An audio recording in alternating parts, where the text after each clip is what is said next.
Welcome to IronDinos. I'm Jason. I'm here with Shaun. We're going to talk about Little Nightmares 2. Hi. We're currently watching clips of me playing the demo, which has just been released. The main difference is you're playing a little kid called Milo. No, not Milo. What's he called? He's called Mono. Yes, he is. Just one of him. But the main difference between this game and the last game is it's not two-player, but you play with like a computer-controlled companion, who I believe is the little girl from the first game called Six. Shaun, are you excited for this game? No. Have you played the demo? No. I did go back, and I did beat the first game. Yay. It was... Nothing I said in that video changed for me. But I will admit, you in that video we made, you mentioned that the creepy dude with the long spindly arms and that come along a bit more, and it was it was terrifying. I'm like, well, that was the bit I liked, so I did go back to see if the rest of the game was a bit more what I expected. And you really like that shoe, don't you? God, let's try through it. Yeah, it was just more of the... It was more of the same frustration I felt with the first bit. I didn't feel the horror ever really ramped up. I felt the threats got less interesting as it went along. I quite liked the first time one of those... one of the gluttonous passengers starts chasing you. Oh, yes. The first time that happened, it got me a little freaked out. Are you determined to drop that cage on yourself? Well, you see, I've noticed that it's above me, and I think, well, I better show off that it does drop on you. You got to explore the puzzles and retry them and see what works, don't you? See, I now know that it does exactly what I thought it was going to do. Yeah. I mean, it's. I don't think for something that looks like it's trying to convey a message, it doesn't feel really like it has a message or anything to say by the end. It's just literally by the when all the fat passengers start fleeing on the ship, I'm just literally saying, so this is just Wall-E, right? This is just Wall-E, but apparently they eat children, unless I'm missing something and she's supposed to be an allegory for a chicken or something. But it's really just not... I wasn't... Okay. I wasn't gripped by the world. I certainly wasn't gripped by the plot, and I wasn't really gripped by the puzzles or the... Just I finished it as something to do for about 20 minutes of an evening for the better part of a week, rather than going back because I was enthused to continue playing. Let's put it that way. Okay. Well, my take on the original game was I enjoyed it while I was playing it, and then generally when I reflect on it afterwards, I wasn't as impressed.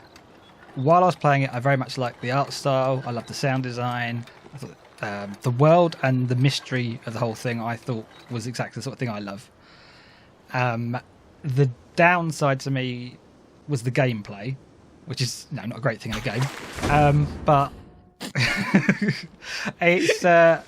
it was passable. But I just felt I'm playing it to get to the next bit and see what the story or the mystery is, and I suspect there probably isn't a main story, or if there is, it's one of these drawn out ones, or they're making it up as they go along. Because as far as I can see, this does connect to the mobile game, it does connect to the sequel, and it does connect to... There was some comics released as well. So just to explain what's going on here. That, right, so new things in the game. I knew what I had to do there. Do you remember in the last review, I said I can always see what I need to do, but I can't always do it, and I find it odd and it annoys me. Right, I've just worked out the thwack mechanic, as I'm going to call it. That, right? Yeah. I could not work out how to do that because I'm fairly sure that wasn't in the last game. It may have been in the DLC, I don't know. But I could not work it out. So I just walked into the trap to make sure it was a trap's going to go off. And then found the X button does thwack. And I thought, I've got a new manoeuvre I can do. Excellent. And obviously the whole point of that, because this entire demo, by the way, is pretty much the tutorial, as far as I can tell. It may be the tutorial as it appears in the final game. It may be especially made for the demo, I don't know. But right up to the end of the demo, you're still learning things, and that was teaching you the thwack mechanic, as I'm going to call it. Oh, here's another thing. So, you get hats. I just picked up a hat, a little raccoon skin Davy Crockett hat. I did see that it says you've collected a hat. Yes, which I thought was another new thing, but I believe in the DLC for the first game, you could collect masks. So, there you go. But I do get to wear a new hat. Does it do anything, or...? Not that I'm aware of. No, it's not like a Mario hat or anything. The physics on the tail on that hat's bad. Don't go into detail on that. That's fine. Anyway, I still love the look of it, the sound of it. Brilliant. Has it got a mind of its own? It's just flailing.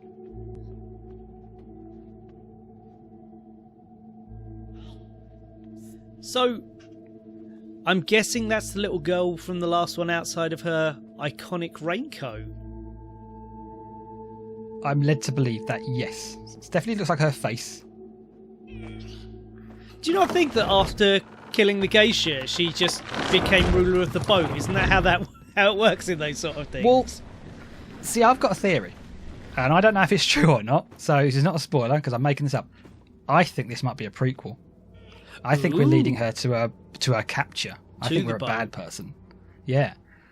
But that might not be true. But yeah, she did have some sort of magical powers at the end of the last game, didn't she? So she did, yeah. Maybe she's either lost them or she's just hiding them, or maybe they're part of the raincoat.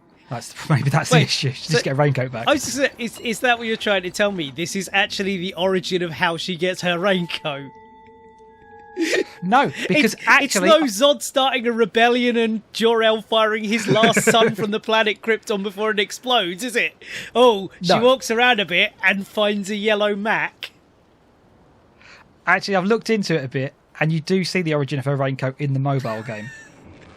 So, it all connects. So here's the first sort of creepy guy you get. Like the big guy that from the first game was all really spooky, that was a bit freaky. He's a bit of a grotesque terror, but he's quite subtle. But I think, again, this is just a demo, so it's not bad. But the demo itself, you can see I'm still trying to learn how to use the two-player do things together thing here, because obviously the little girl, she will help you, but you have to point her in the right direction. Like, you have to put her towards that door to help her push the door open. I didn't quite like that the first time, but this time, oh yes, straight through that hatch.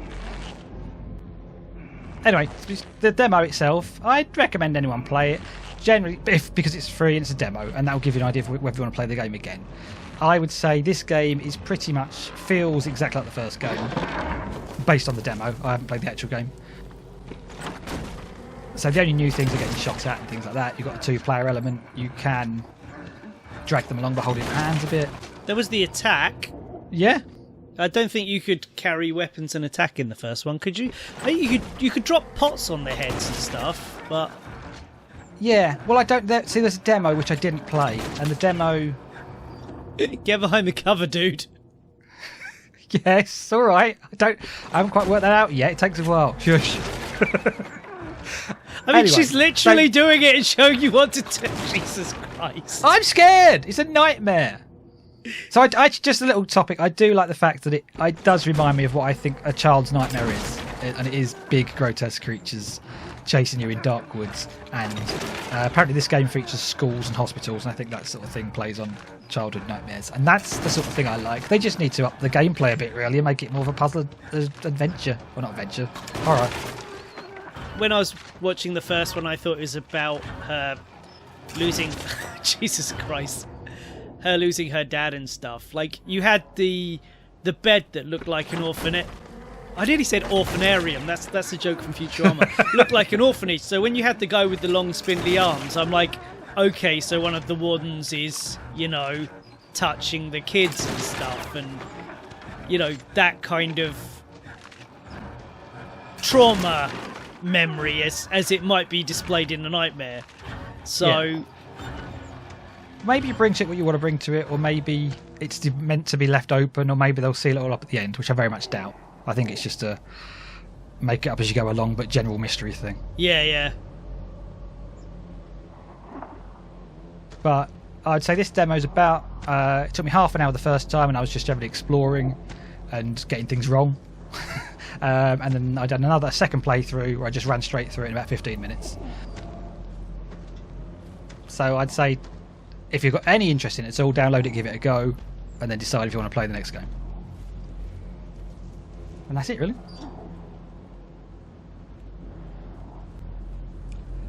That's Little Nightmares 2, the demo.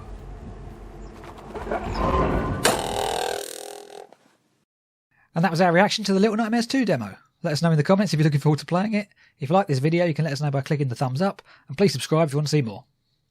See you next time.